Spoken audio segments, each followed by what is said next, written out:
Taba Networks presenta.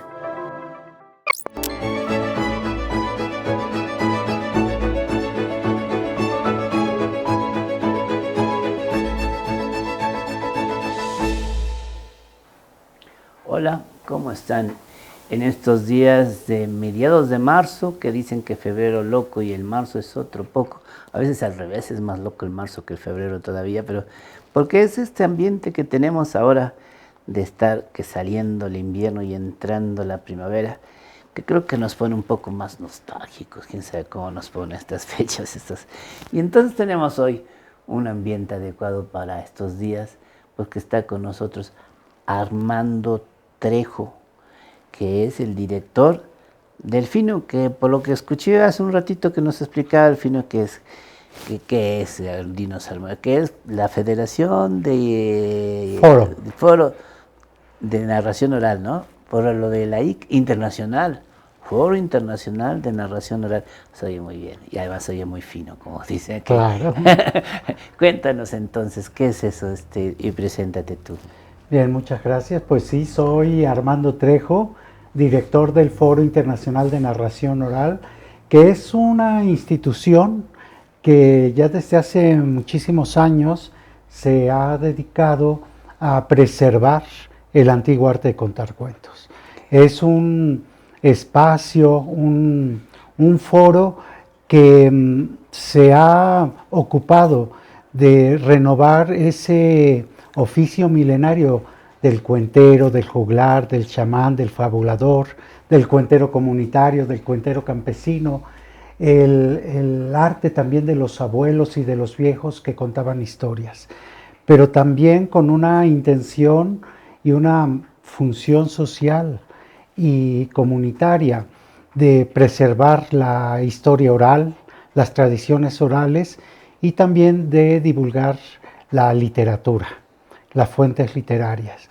O sea que sí es un foro que tiene como muchas vertientes en su quehacer, desde lo artístico, lo comunitario, en lo docente, en la formación, para pues un oficio milenario. El arte de contar es un oficio milenario que de alguna manera perdió espacio, sobre todo ahora en una sociedad donde estamos tan interferidos por lo audiovisual y que la gente tiene y se da menos tiempo para conversar, para platicar o para contarse una historia. Claro, precisamente hoy no traje la guitarra porque miles de gentes me pidieron que hoy no cantara, que dice la canción: a los abuelos se lo contaron sus abuelos y dicen todos ellos que juran que fue verdad, que no hace mucho daba sombra a sus sueños la rama de un árbol bueno y se podía respirar. Es una canción que yo hice con un anhelo de reflexión ecológica y precisamente la estrenaron en la radio poniéndola como una canción que habla de eso, de la narración, de cuando la gente se reunía en familia o en espacios para ello. Incluso el sentido del café, ¿no? Es la narración, hablar con los amigos y todo eso. Que como tú dices, es una costumbre muy buena y es bendita la gente que tiene la capacidad de entretenerte, de tener una buena plática de narración y de despertar nuestra imaginación. Imagino que mucho de eso haces, Arturo, ¿sí? Sí, pues Armando, perdón. Precisamente, ¿no? Esa filosofía es la de Fino, que como algo tan sencillo como es la conversación, el platicar con los demás, los encuentros de la sobremesa, del café, pues también se pueden dimensionar desde maneras artísticas. Nosotros siempre partimos esencialmente de que una conversación se puede dimensionar artísticamente o poéticamente, como usted ahora que nos ha compartido la letra de su canción, que es eso, qué hacen los abuelos, qué hacen todas estas personas mayores que tienen el don de la palabra, que tienen esa virtud de encantar y de que solo con su palabra, con su voz, con su gesto, evocar y apelar al imaginario.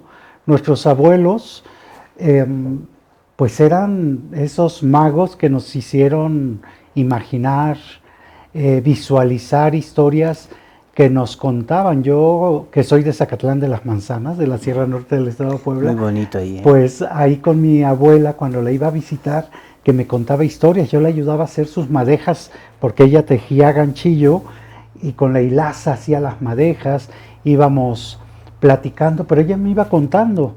¿Y qué me contaba?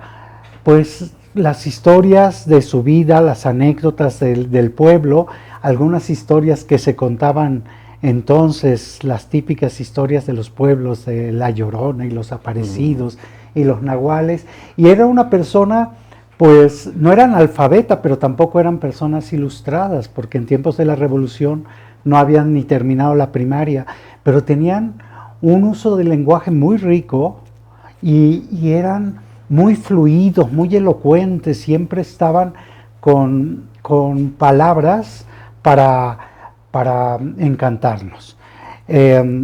Y era que eso, podrían estar sentados como estamos nosotros ahora, o estaban en la cocina y se ponían a hablar, y creo que todavía me salvé y soy de una generación que nos gustaba o tuvimos la fortuna de escuchar, porque creo que ahora mucho de lo que hacen nuevas generaciones pues es que ya no se dan el tiempo de escuchar, están demasiado metidos en las aplicaciones digitales, las tablets, los teléfonos, y ya eso pues hace interferencia con la relación interpersonal que se fundamenta en la conversación. Esencialmente las relaciones entre los seres humanos parten de esta conversación, de poder mirarse a los ojos y de poder empezar a construir desde un imaginario que puede ser fabulando o una conversación que nos puede llevar además por distintos temas, ¿no? Desde políticos, filosóficos, artísticos, anecdóticos, y va uno conversando y va uno escuchándose. Lo que hace Fino, lo que hace el Foro de Narración Oral es precisamente que trabajamos con instituciones académicas y culturales como la Coordinación Nacional de Literatura de Bellas Artes, del INBA, o el Instituto Mora, o la Biblioteca Lerivi México, o distintas instituciones también como la UNAM, formando narradores orales profesionales y personas que puedan ocuparse y formarse como un profesional narrador de cuentos. No solo como un cuentacuentos, porque también es una palabra en la que nosotros estamos involucrados. El arte de contar es también el arte del cuentacuentos, pero que a veces cuando escuchamos cuentacuentos asociamos que es algo que solo tiene que ver con los niños, que es un divertimento, que solo tiene que ver con la literatura infantil, pero no, el narrador oral es alguien capaz de contar historias de cualquier género, de cualquier estilo, desde una novela, de autores como puede ser desde Juan Rulfo, o José Emilio Pacheco, o Mónica Lavín, o Juan José Arreola, o Borges, o Bradbury, distintos autores, y también a la tradición oral. Es algo que está dentro de los repertorios y que nosotros creemos que un narrador no solo tiene que contar con los niños, porque eso fue lo que pasó con este oficio. Cuando se hablaba de narrar cuentos o de contar historias, se asociaba, no, eso pues solo a lo mejor en una biblioteca, en un aula, en una feria de libro, y va a ser con un grupo de niños. Pero si nos vamos a tiempos remotos, si nos vamos a los tiempos de las tribus, de las sociedades de oralidad primaria, ¿quién era el que estaba ahí contando? Era el cuentero de la tribu. ¿Y con quién estaba contando? No estaba contando con los niños, estaba contando con los adultos, con los mayores, porque era una suerte del primer conservador, divulgador y docente de una sociedad primitiva, porque era el que conservaba usos y costumbres, el que conservaba la historia oral, el que fortalecía la identidad de sus pueblos a través de su palabra. Y era respetado y querido por la sociedad, y tenía una jerarquía o una categoría. Después del guerrero de la tribu, después del jefe de la tribu, era el cuentero. que todavía yo creo que nuestras generaciones, la suya y la mía, porque ahí somos por ahí contemporáneos, en nuestros pueblos podemos recordar quién era el personaje importante o respetado en un pueblo. Pues podía ser el sacerdote o el maestro, pero creo que pues a lo mejor el sacerdote si era uno creyente, el alcalde si uno lo había votado, el médico también, sí, si uno se enfermaba, pero creo que alguien que ocupaba todavía hace algunos años no tan remotos, era el docente, el maestro. El maestro tenía un respeto, un reconocimiento en una sociedad en donde nuestros padres nos llevaban con el que sabía, con el que tenía la sabiduría.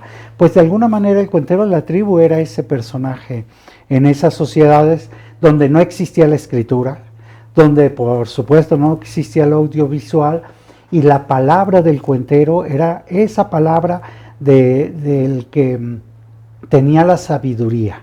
Luego también cuentero, o pensamos, bueno, es cuentero porque contaba cuentos, pero en realidad los cuentos, los mitos, las leyendas vienen a partir de que esos cuenteros tuvieron que dar explicación de algunas cosas que no podían explicarse, ¿no?, del universo, sí.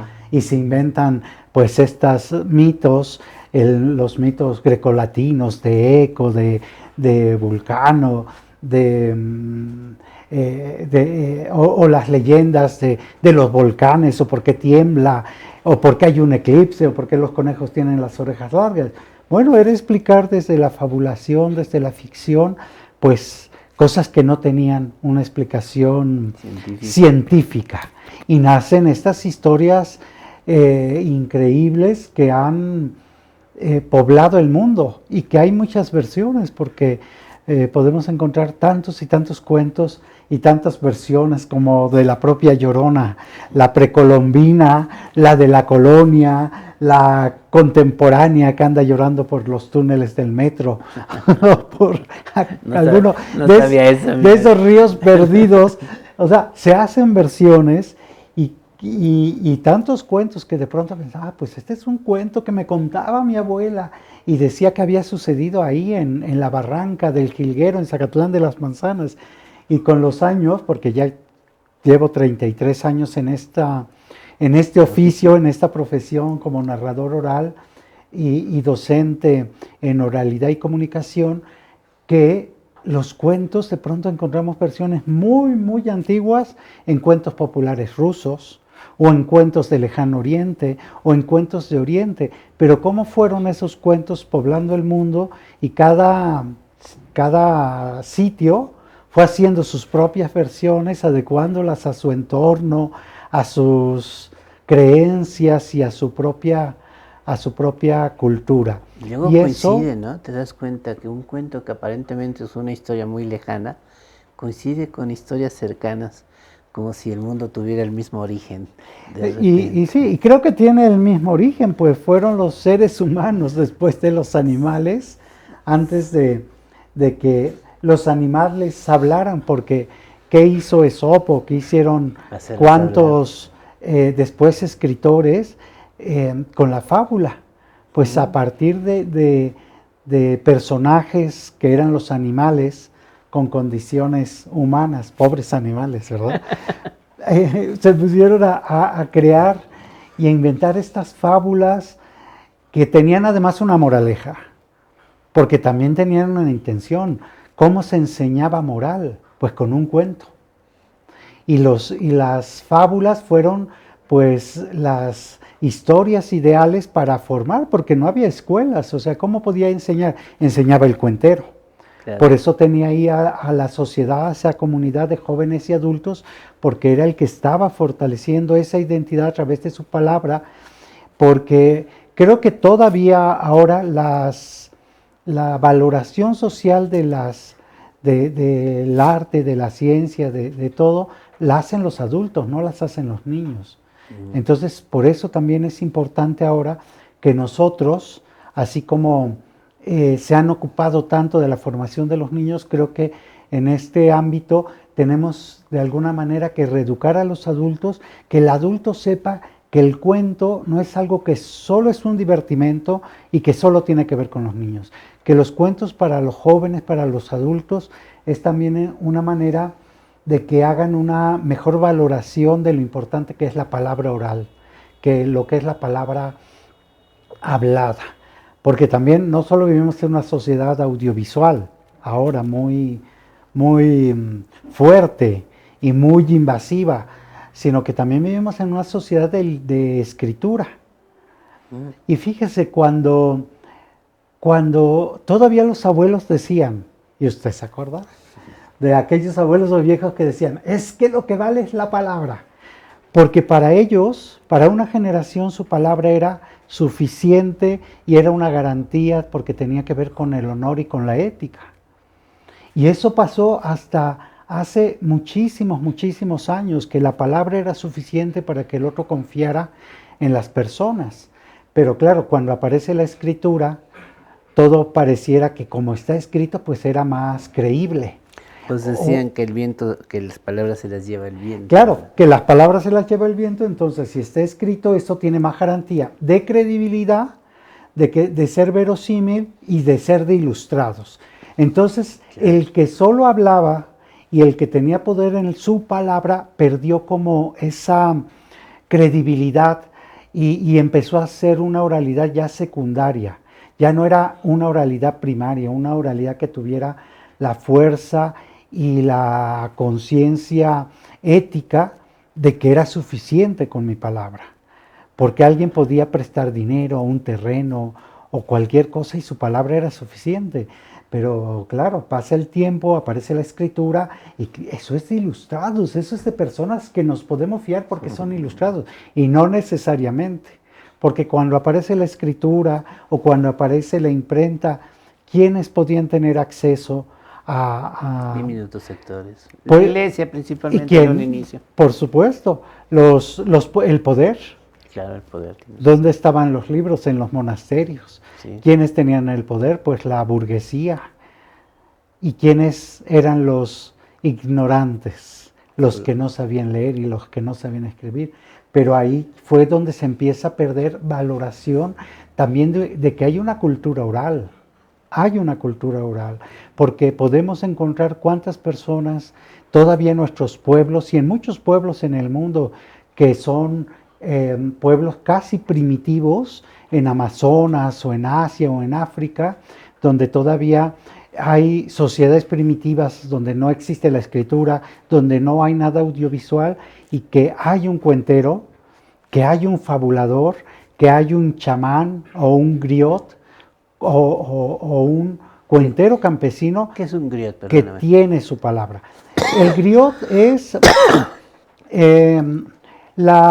el prototipo de una sociedad de oralidad primaria. Desde la antropología se considera una sociedad de oralidad primaria esas sociedades primitivas. Oralidad primaria es porque no había escritura y no había nada audiovisual. O sea, la oralidad, la palabra hablada era la forma única y suprema de relacionarse con los otros. En esas sociedades, el prototipo de esa sociedad en términos de oralidad era el cuentero de la tribu.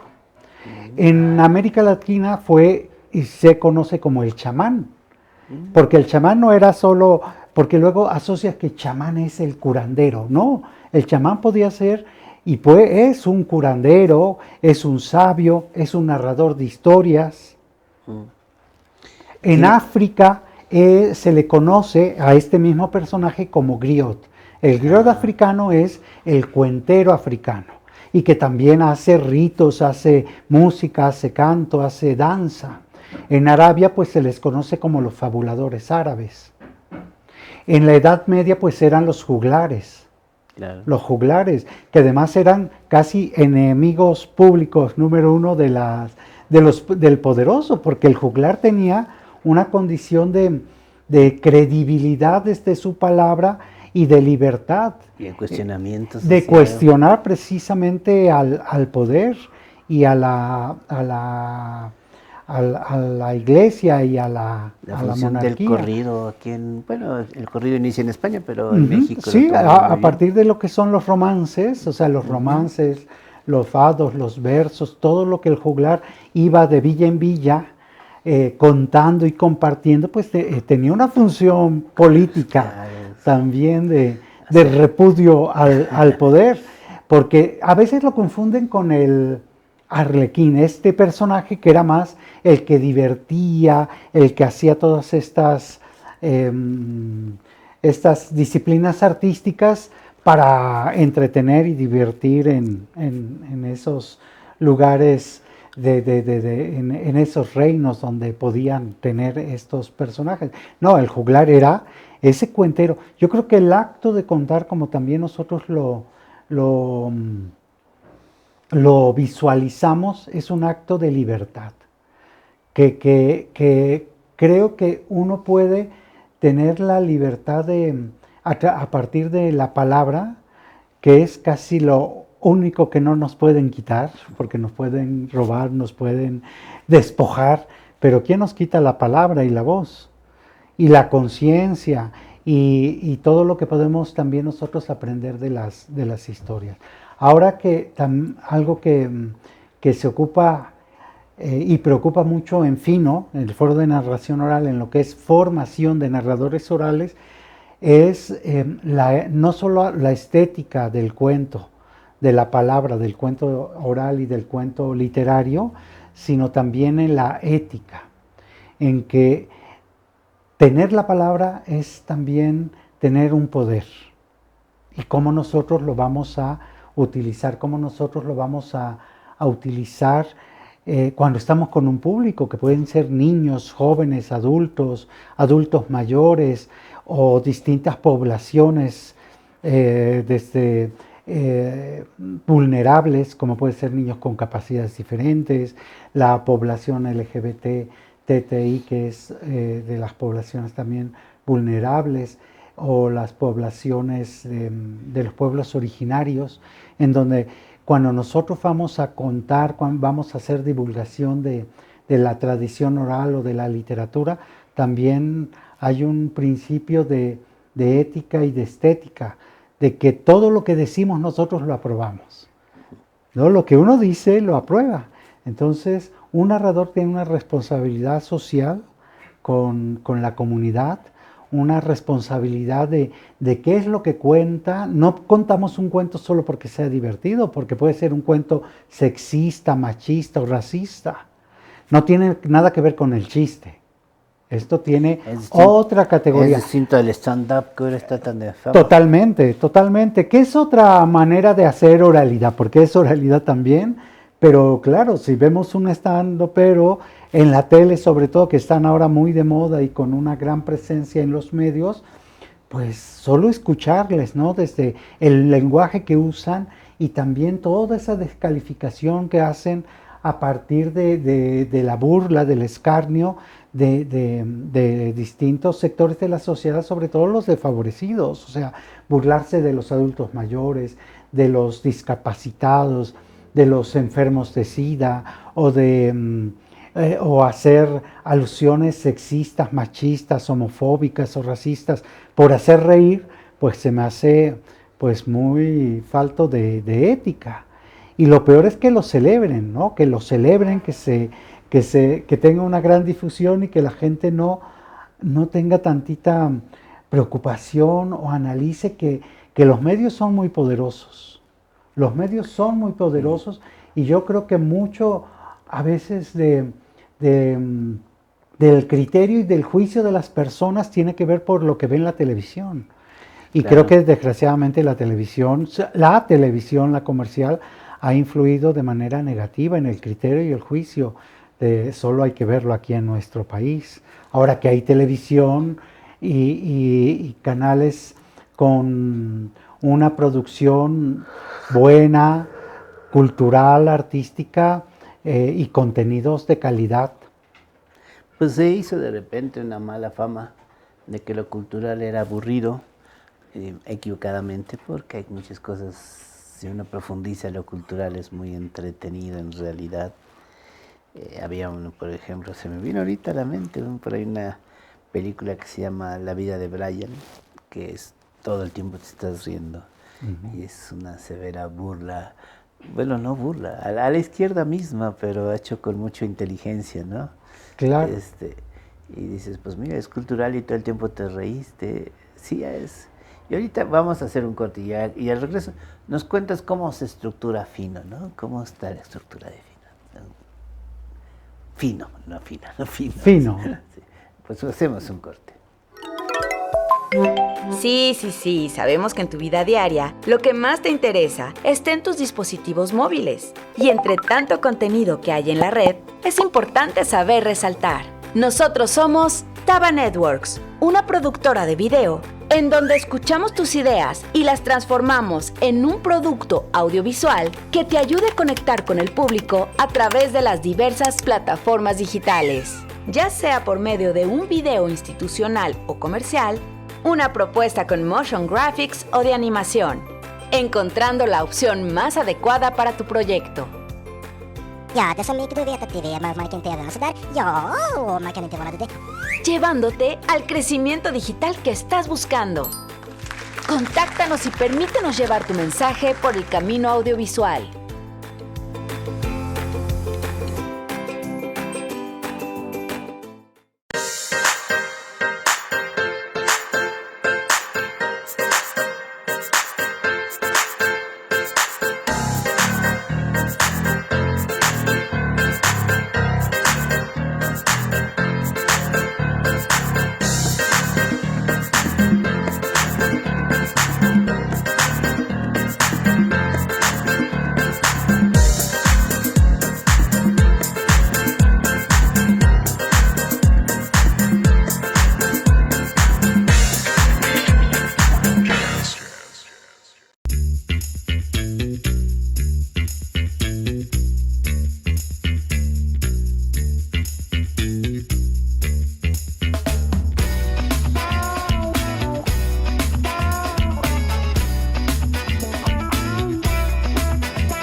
En Taba Networks, conectamos contigo.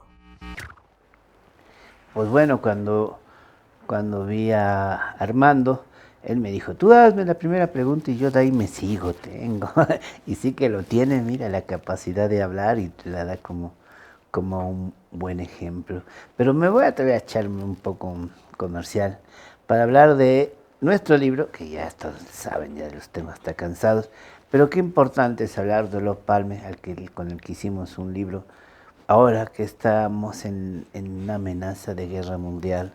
Un personaje que apoyó todos los eventos de liberalización, apoyó por la descolonización en África, fue crítico de la invasión de Rusia en Afganistán, como lo fue de los Estados Unidos en Vietnam, siempre manteniendo una línea sin compromiso por una banda del poder, tú que tanto lo estás mencionando ahora, y que con García Robles, que es nuestro premio Nobel de la Paz mexicano, insistieron en que hubiera un espacio, precisamente que ahora es la razón del conflicto, que hubiera un espacio sin armas nucleares, desnuclearizado.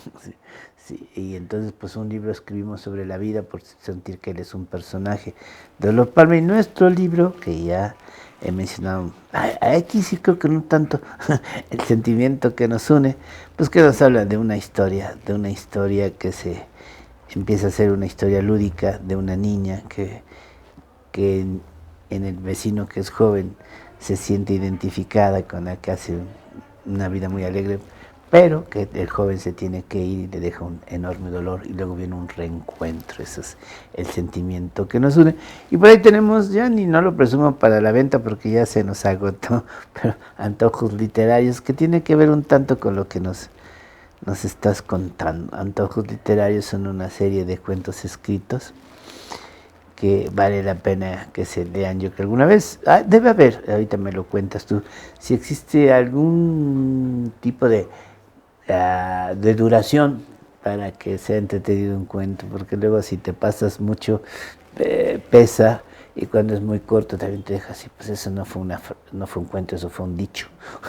Que los dichos son muy importantes, claro, por sí, cierto, sí, sí. y eso es algo muy de los abuelos, que tenían sus dichos que son algo que quién sabe cuánto tiempo tengan mencionándose, y lo curioso es que siguen teniendo funcionalidad, ¿no? Claro.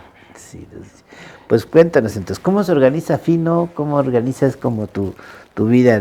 Porque me parece tan difícil decir, alguien que se dedica a contar cuentos, se me hace un reto enorme. Sí, por supuesto es un reto enorme porque este oficio es un oficio y un ejercicio contracorriente, porque ya la sociedad tiene una valoración muy pobre de lo que es la palabra, ¿no? Todo es como lo bien antes, es que salía en la tele. Y había así como, es que lo vimos en la televisión, Sí, o lo dijo fulano. sí, no Ahora existe. es que lo vi en internet.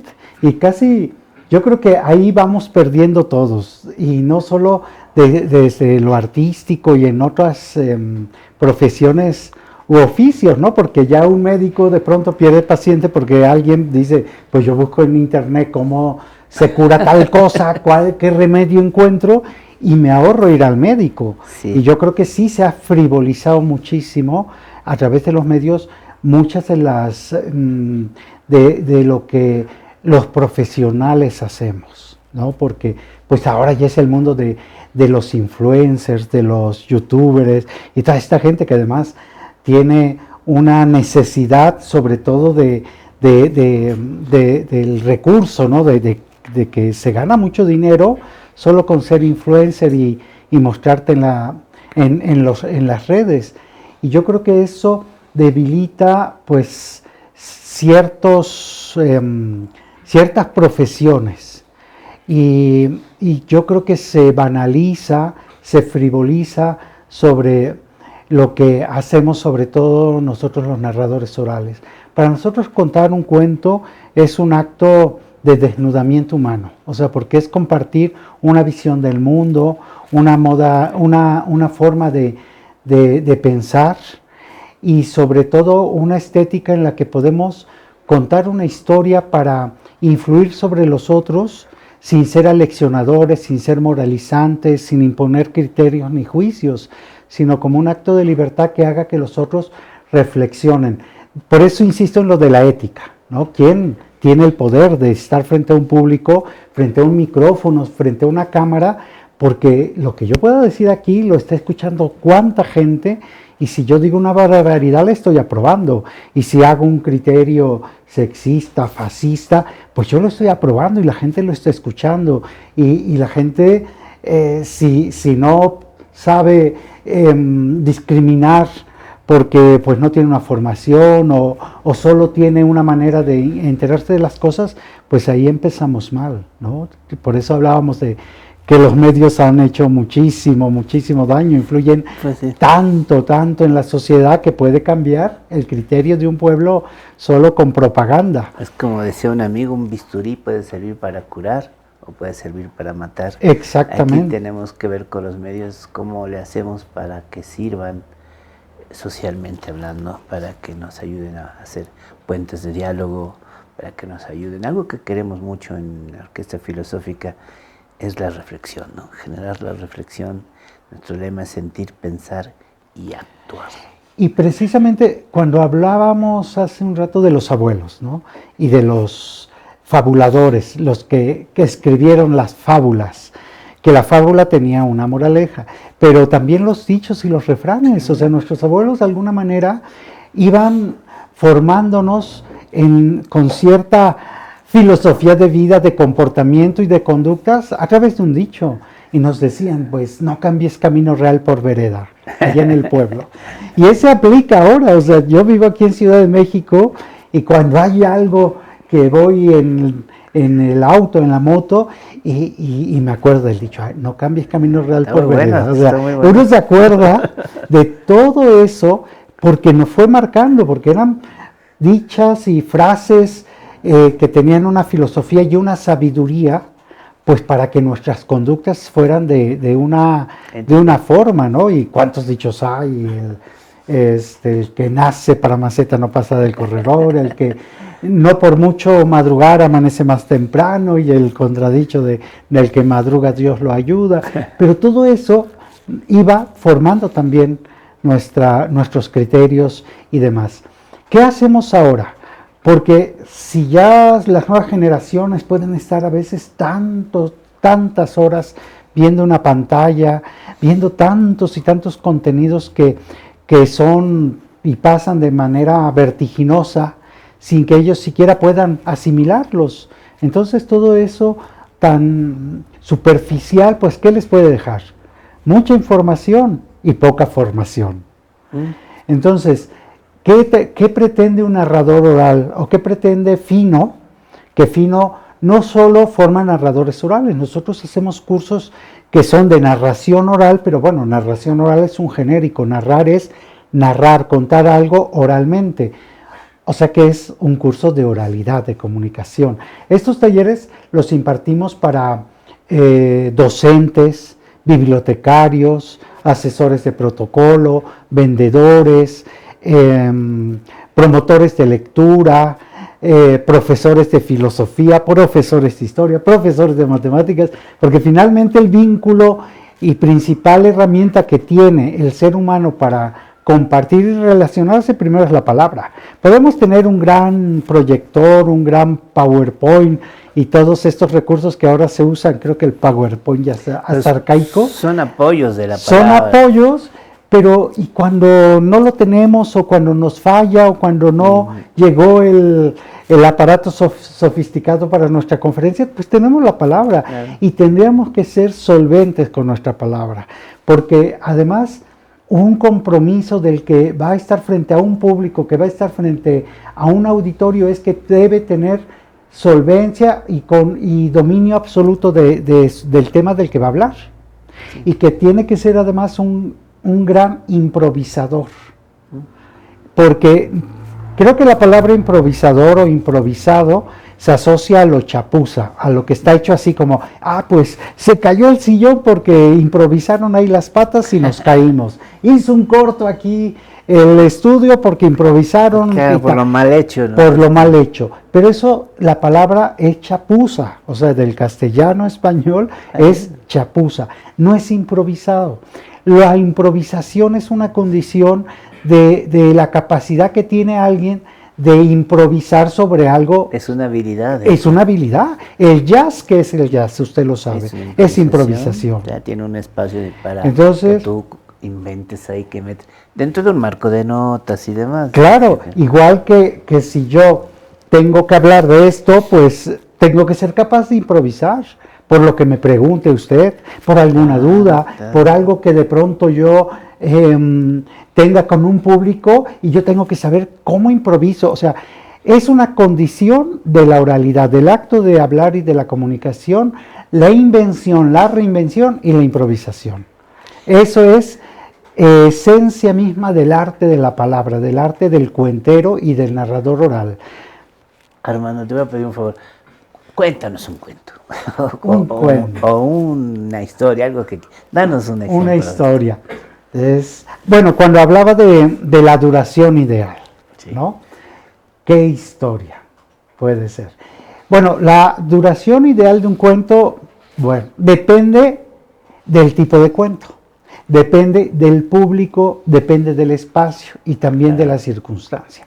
Porque podemos contar cuentos brevísimos, brevísimos, y aquí tuvimos uno de los maestros de la literatura contemporánea que fue Augusto Monterroso, sí, escritor de origen guatemalteco que vivió en México, exiliado y fue un mexicano más, y de ese libro maravilloso de la oveja negra y otras fábulas, ¿no? O El dinosaurio. Ese que como bien dice usted, pues se cuenta el cuento y la gente se quedó ahí, ya acabó, pero tiene una riqueza, exactamente, o sea, no es un cuento corto, que no, porque ¿cuál es la virtud del cuento? Que con lo menos es más, que un cuento que se consideró muchas veces desde la literatura como un género menor. Que el cuento era un género menor, que un cuento no era igual que una novela, Por eso eran más reconocidos los novelistas que los escritores, que los cuentistas. Pero pues ahí está. Ahora en los últimos años se ha reconocido el cuento literario como un género igual que una novela. Porque absolutamente creemos que, y también es lo que debe ser un narrador, entre menos es más. Con el reto de resumir. El reto de en esa brevedad y esa síntesis. Ahora, hay cuentos largos. Ahí puede haber un cuento de la tradición oral o de la literatura que puede durar 15 o 20 minutos y contarlo oralmente en una versión oral. Porque, ¿sabe qué pasa?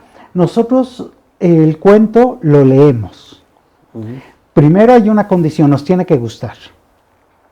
Nos tiene que gustar y además tenemos que coincidir con lo que el autor está, con la esencia de lo que el autor está contando. O sea, nosotros no podemos tomar un cuento y destrozarlo.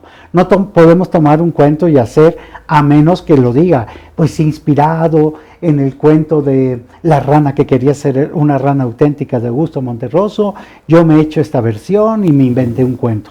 Se puede hacer porque estoy citando una fuente y estoy avisando que es una versión libre, ¿no? Pero regularmente nosotros tomamos un cuento, no lo contamos memorizado literalmente. O sea, yo no me memorizo el cuento, yo me lo apropio y hago una versión oral. Yo, por ejemplo, he leído un libro de este cuento que voy a contar, que es un cuento corto, no es brevísimo, porque hay cuentos brevísimos o se conocen como historias o pues eso, un cuento hiperbreve. Por ejemplo, este cuento que es muy cortito, que hay que estar muy atento, porque si no lo siguen, se pierde. Y es un cuento contemporáneo que precisamente sabe cómo se llama. Cuéntame. Comunicación. Comunicación. Muy propio para el programa. Aquella mujer se ponía tantos, pero tantos tubos en la cabeza para moldarse el pelo, que una noche, cuando menos lo esperaba, comenzó a captar con toda claridad a un radioaficionado de Australia. Tiene una antena. Es un cuento brevísimo, es un cuento breve, es un cuento de humor, y bueno, dice más, porque es más lo que ustedes se imaginan que lo que yo estoy contando con las palabras. Luego, pues hay cuentos más... La de la princesa que besa un sapo y ella es la que queda encantada. ¿Sí? Ese precisamente es un cuento... Aquí ya lo estoy cambiando precisamente. Pero hay una versión. Sí, y ese la cuento revés de que lo príncipe cuenta el sapo se vuelve en príncipe. Una compañera del Foro de Narración Oral, Marcela Sabio, argentina, que tiene una versión muy bonita de esa historia. Ojalá cuando venga a México, porque viene regularmente, pueda estar aquí para que platique con ella y con otros compañeros, por supuesto, porque tenemos muchísimos compañeros profesionales, narradores, que les encanta. Yo me ocupo más como de divulgar qué es fino, qué hace, cómo trabaja y por qué es importante. Pero tenemos tantos compañeros que tienen tantas historias de la tradición oral, de la literatura, de amor, de humor, algo importante como esto del humor, que hay un humor inteligente y que yo creo que además en estos tiempos, después de tiempos post-pandemia, entre paréntesis, porque estamos para atrás y para adelante, del encierro, del aislamiento, pues las palabras y sobre todo yo creo que algo que nos pueda hacer sentir relajados un poco, de divertirnos, pues es el cuento de humor. Claro. Y hay cuantos cuentos inteligentes y divertidos donde la gente se puede reír, pero sobre todo algo que usted mencionó y subrayó, que fue reflexionar. Por eso también es muy importante cuando nosotros hacemos la selección de los cuentos que no sean aleccionadores ni que obvien Como aquí, a diferencia de la moraleja que de la fábula es un cuento que hablaba, no sé, la tortuga, la liebre y la tortuga. Y esa carrera a ver quién es más rápido, pero también a ver quién es más inteligente. Entonces se contaba la fábula y al final se decía una moraleja. La persistencia. Claro, pero ¿qué pasa? Eso se usó muchísimo en tiempos remotos. Nosotros regularmente cuando elegimos para contar una fábula, ya no decimos la moraleja. La moraleja, ¿de dónde viene la palabra moraleja? De moral.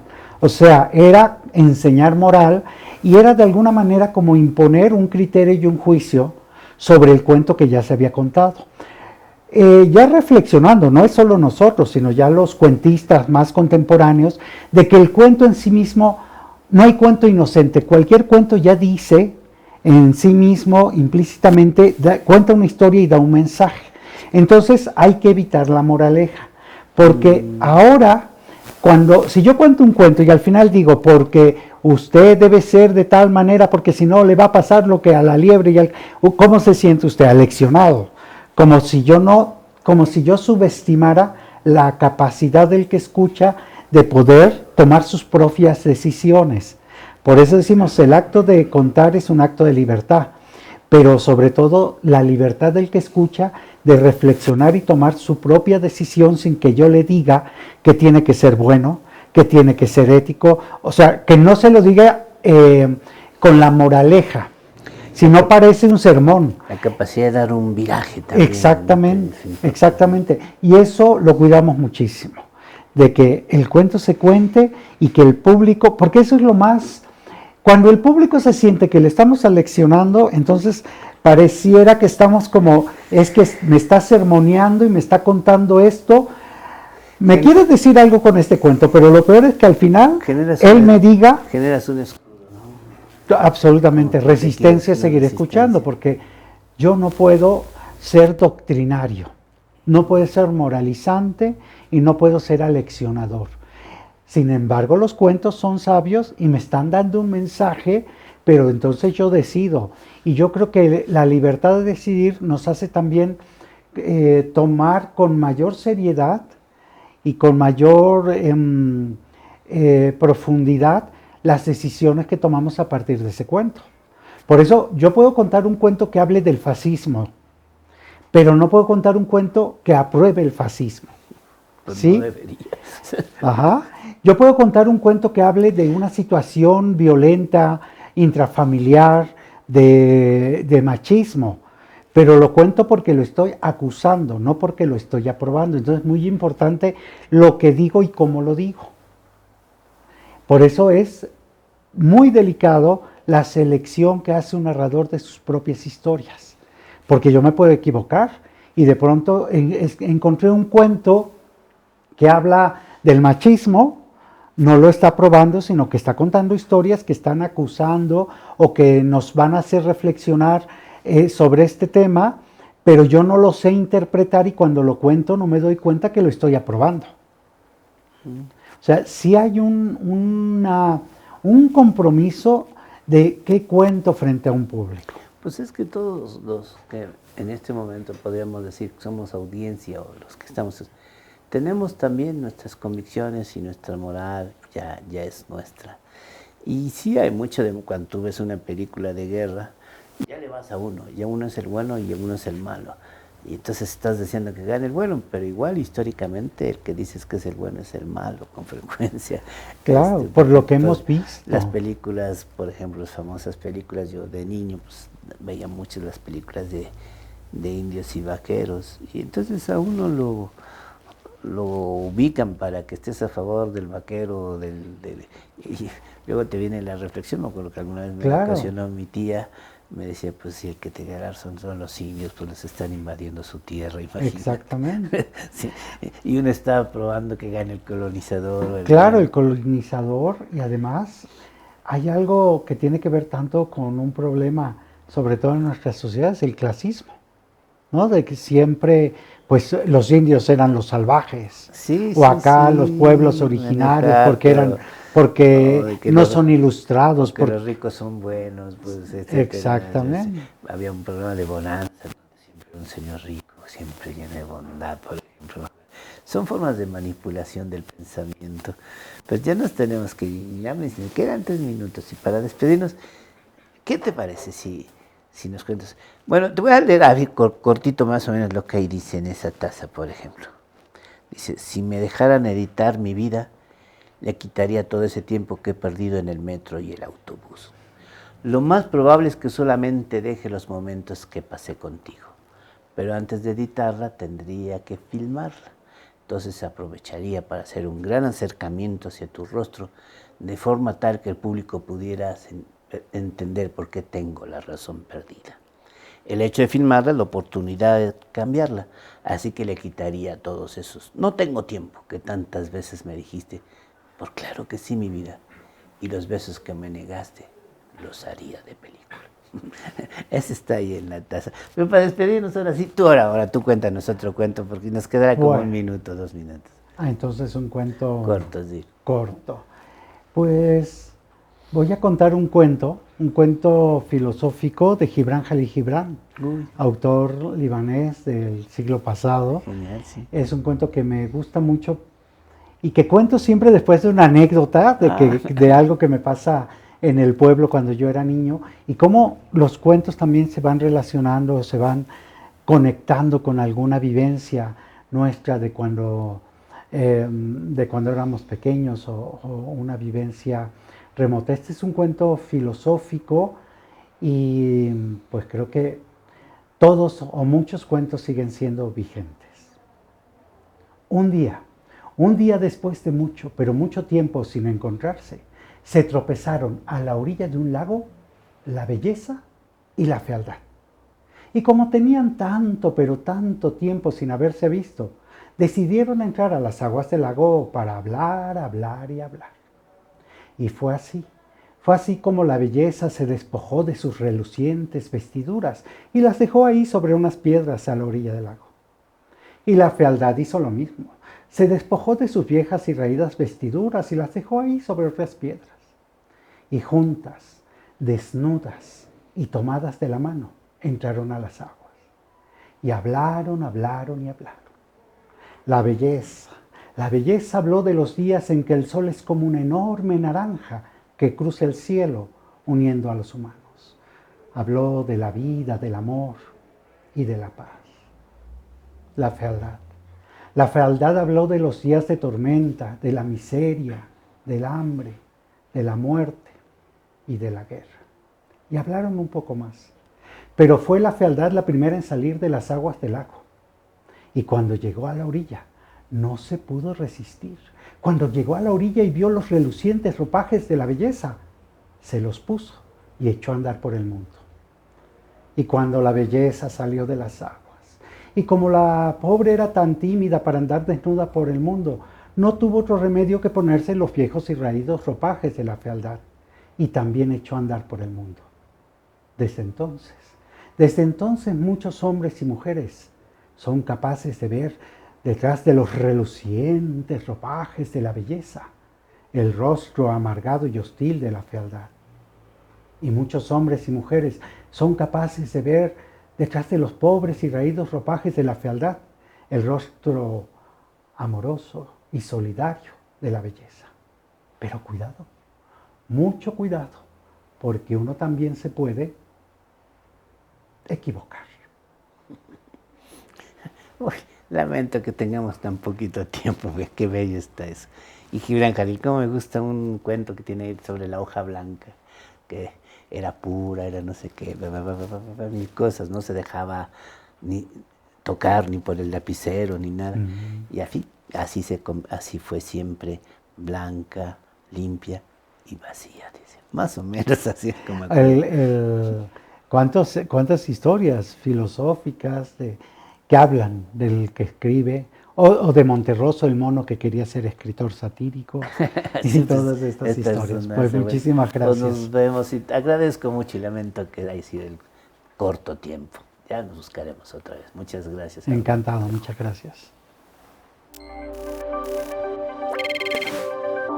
Taba Networks presentó